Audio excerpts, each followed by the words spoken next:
নমস্কার। সম্প্রতি কিছুদিন হলো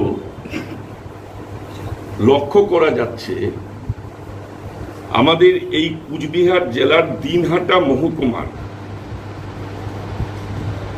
দিনহাটা শিশু মঙ্গল সমিতি নামক একটি সংস্থার পক্ষ থেকে করোনা আক্রান্ত শিশুদের চিকিৎসা পরিকাঠামোর উন্নতিকল্পে প্রচুর চাঁদা তোলা হচ্ছে এবং সেই চাঁদা তুলে তহবিল সংগ্রহ করার অভিযান চলছে। এই দিনহাটা শিশু মঙ্গল সমিতি সম্পাদক পদে দিনহাটার পূর্বতন তৃণমূল কংগ্রেসের বিধায়ক সম্মানীয় শ্রী উদয়ন গুহ মহাশয়ের নাম তাতে লিপিবদ্ধ করা আছে। স্কুলে শিক্ষক, শিক্ষাকর্মী এবং সরকারি বিভিন্ন দপ্তরগুলোতে যারা কাজ করেন তাদের থেকে এক প্রকার জোর করেই ন্যূনতম চতুর্থ শ্রেণীর কর্মচারীদের জন্য 1000 টাকা বা তার উপরে 2000 টাকা করে তোলা হচ্ছে। আমাদের কাছে এমন প্রমাণও আছে যে স্কুলের কোন স্কুলের প্রধান শিক্ষকরা নোটিশ জারি করেছেন, শিক্ষকদের বলেছেন যে ন্যূনতম 2000 টাকা করে এই তহবিলে দান করতে হবে। এটা হলো ন্যূনতম, উপরে যদি আরো কেউ বেশি দিতে চান তাহলে তারা দিতে পারেন, দিতে হবে। প্রধান শিক্ষক এ ধরনের নোটিশ জারি করতে পারেন কি? সংবাদপত্রে প্রকাশিত খবর অনুযায়ী দিনহাটা মহকুমা হাসপাতালে বিশেষ শিশু কেয়ার ইউনিট তৈরি করার জন্য এই টাকা তুলছেন দিনহাটার পূর্বতন বিধায়কের নিজের তৈরি একটি সমিতি। রয়েছেন ডাক্তার রঞ্জিত মণ্ডলের নাম, যিনি দিনহাটা মহকুমা হাসপাতালের সুপারিনটেন্ডেন্টও বটে, একজন সরকারি অফিসার। স্কুল শিক্ষক, শিক্ষাকর্মী, শিক্ষক ও শিক্ষাকর্মীদের তৃণমূল সমর্থক সংগঠন, চিকিৎসক, স্বাস্থ্যকর্মী, এদের সবাই এই তহবিলে হাজার হাজার টাকা দান করার আহ্বান পেয়ে দান করছেন। বিভিন্ন স্থানে অনুষ্ঠিত হচ্ছে তহবিল সংগ্রহ শিবির। উদয়ন গুহ সোশ্যাল মিডিয়া এবং আমাদের কাছে পৌঁছানো বিভিন্ন রসিদের কপি সহজেই অনুমান করা যায় তহবিলে জমা পড়া এই টাকার অঙ্ক লাখ লাখ পেরিয়ে কয়েক কোটিতে পৌঁছাতে পারে। করোনা আক্রান্ত শিশুদের চিকিৎসার পরিকাঠামো উন্নতির মতো মহান উদ্যোগের নামে এই অর্থ সংগ্রহ অভিযান সাধারণ মানুষের মনে কিছু প্রশ্ন উকি দিচ্ছে। অর্থাৎ প্রত্যক্ষভাবে তৃণমূল কংগ্রেস বা তার নেতারা মানুষকে স্বাস্থ্যের নামে বিভ্রান্ত করে একটা ব্যবসা চালাবার পরিকল্পনা করেছে। আমি তার তীব্র প্রতিবাদ করছি। আমাদের মনে রাখতে হবে, বামফ্রন্টের আমলে কুচবিহারের এই জনৈক মন্ত্রীর সুপুত্র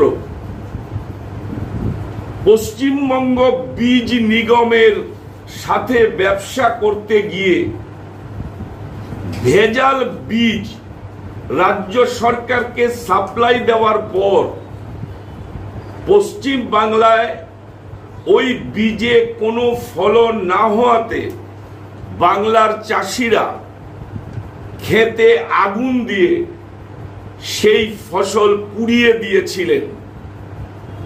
আবার কি তার পুনরাবৃত্তি চলছে? আমাদের কুচবিহারে অভিজ্ঞতা, স্বাস্থ্য মেলার নামে দিনহাটাতে একটা মেলা হয় প্রায় প্রতি বছর। তাতে বিভিন্ন কর্পোরেট হাউস সেখানে অর্থ দিয়ে সেই মেলায় অংশগ্রহণ করেন। কিছু লোকের হয়তো উপকার হয় সাময়িকভাবে, কিন্তু তা সেই মেলার নামে যে সংগ্রহিত অর্থ, সেই অর্থের কোনো হিসাব আজ পর্যন্ত জনসমক্ষে এসেছে কি? যদি না এসে থাকে, তাহলে যে ব্যক্তি এই মেলা অনুষ্ঠিত করেন বা সংগঠিত করেন, তার প্রতি কি প্রশ্ন উঠে না যে তিনি সাধারণ মানুষের কাছ থেকে অর্থ তুলে নিজে আত্মস্থ করছেন বা নিজে আত্মসাৎ করছেন? এ কথা আমি স্পষ্টভাবে বলতে চাই। আমি আরো আপনাদের মাধ্যমে জানাতে চাই যে আমি আগেও বহুবার বলেছি যে রাজনীতিতে দুটা শ্রেণী আছে। একটা হচ্ছে রাজনীতিজীবী, আরেকটা রাজনীতি সেবী। তৃণমূল কংগ্রেসের মধ্যে এখন ওই রাজনীতিজীবীদের সংখ্যা বেড়ে গেছে। তাই মাঝে মাঝেই মাননীয় মুখ্যমন্ত্রী মমতা বন্দ্যোপাধ্যায়কে বলতে হয়, বিভিন্ন প্রশাসনিক মিটিংয়ে তার নিজের বিধায়কদের কাটমানি খাচ্ছ, কাটমানি খাওয়া হচ্ছে, তাদেরকে ধমকানো হয়। শুধু তাই নয়, ন্যাশনাল হিউম্যান রাইটস কমিশন যে রিপোর্ট মাননীয় হাইকোর্টে জমা দিয়েছে, সেখানে অনেকের নাম করে বলা আছে যে তারা সমাজ বিরোধীর আচরণ করছেন। নোটিশে কি বলা আছে আমি পড়ে দিচ্ছি আপনাদের। দিনহাটা শিশু মঙ্গল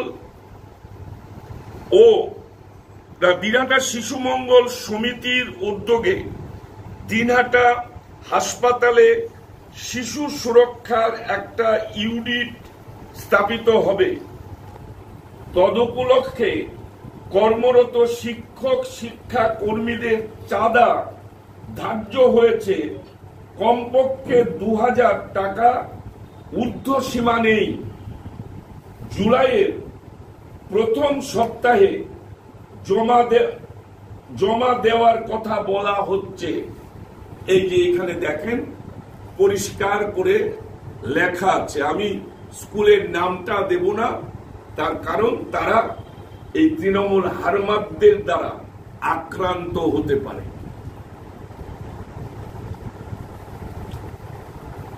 সরকারি সিল মারা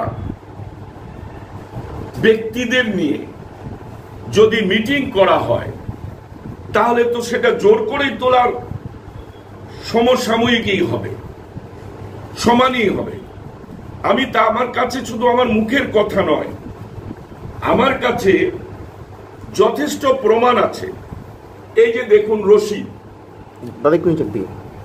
এই যে রশিদ, এই রশিদে পরিষ্কার স্পষ্ট হয়ে যায় যে কি ধরনের টাকা তোলা হচ্ছে। কোথাও দেখা যাচ্ছে উদয়ন বাবু তার কার্যালয়ে বসে 1 লক্ষ টাকার চেক তিনি গ্রহণ করছেন। কোথাও দেখা যাচ্ছে উদয়ন বাবু তার কার্যালয়ে বসে 20 ছবি আছে, একটা নয়। আপনারা এটা ভাববেন না যে আমরা একটা ছবি দেখাচ্ছি, অনেকগুলো ছবি আছে। শুধু তাই নয়, আমরা আপনাদেরকে এটাও দেখাই যে উদয়ন বাবু নিজেও ওর নিচে দাঁড়িয়ে বক্তব্য রাখছেন। শুধু তাই নয়, এটাও দেখাই যে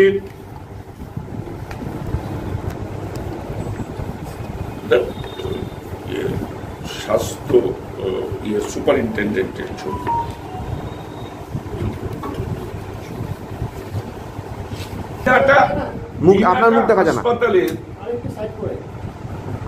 দিনহাটা হাসপাতালের সুপারিনটেন্ডেন্ট তিনি নিজেও বসে আছেন ওই ব্যানারের নিচে।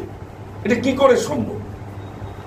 একজন সরকারি অফিসার সরকারি অনুমোদনহীন একটা ব্যানার, আমি সংস্থা বলবো না, তার সাথে তৃণমূল নেতাদের সাথে তৃণমূলের অফিসে কি করে বসে থাকেন এবং মানুষকে প্রলুব্ধ করেন সেটাকে দেখাবার এবং মানুষকে বিশ্বাস যোগান সরকারি অফিসারদের সামনে বসিয়ে রেখে। এটা কি কোন আইনের সরকার চলছে? এটা অবাক কাণ্ড। আমরা বিভ্রান্ত। পশ্চিম বাংলার এই সরকার শুধু জঙ্গলের রাজত্ব কায়েম করেনি, পশ্চিম বাংলার এই সরকার একটা রাহাজানি এবং চুরির সহজ পন্থার রাজত্ব কায়েম করেছে। সুতরাং বাংলার মানুষ এর বিরুদ্ধে অবশ্যই গর্জে উঠবে। বিজেপির পক্ষ থেকে আমরা যেমন বিধানসভায় লড়াই করব, আমরা এ ব্যাপারে আমরা যেমন বিধানসভায় তুলব, আমরা আমাদের পরিষদীয় দলনেতা মাননীয় শ্রী শুভেন্দু অধিকারীর নেতৃত্বে আমরা দিল্লি যাব। বাংলার নির্বাচন পরবর্তী সন্ত্রাসের কথা বলবার জন্য প্রধানমন্ত্রী, স্বরাষ্ট্রমন্ত্রী এবং রাষ্ট্রপতি মহোদয়ের কাছে। তার সাথে সাথে বাংলার এ ধরনের দুর্নীতির কথা আমরা আমাদের স্বরাষ্ট্রমন্ত্রীর কাছে আমরা বিশদে বলবার অবশ্যই চেষ্টা করব। যে সরকার নিশীথ প্রামাণিককে ভয় পাচ্ছে, একটা কথা বলি, নিশীথ প্রামাণিক শুধু স্বরাষ্ট্রমন্ত্রকের প্রতিমন্ত্রী নয়, তিনি যুব এবং ক্রীড়া দপ্তরেরও প্রতিমন্ত্রী।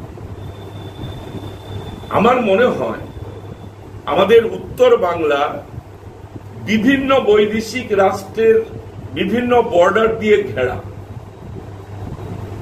প্রধানমন্ত্রী যশস্বী মোদীজি হয়তো চিন্তা করেছেন, একদিকে ভারতের অন্দরে বিচ্ছিন্নতাবাদী শক্তি বিশেষ করে উত্তর বাংলাকে করিডোর করে,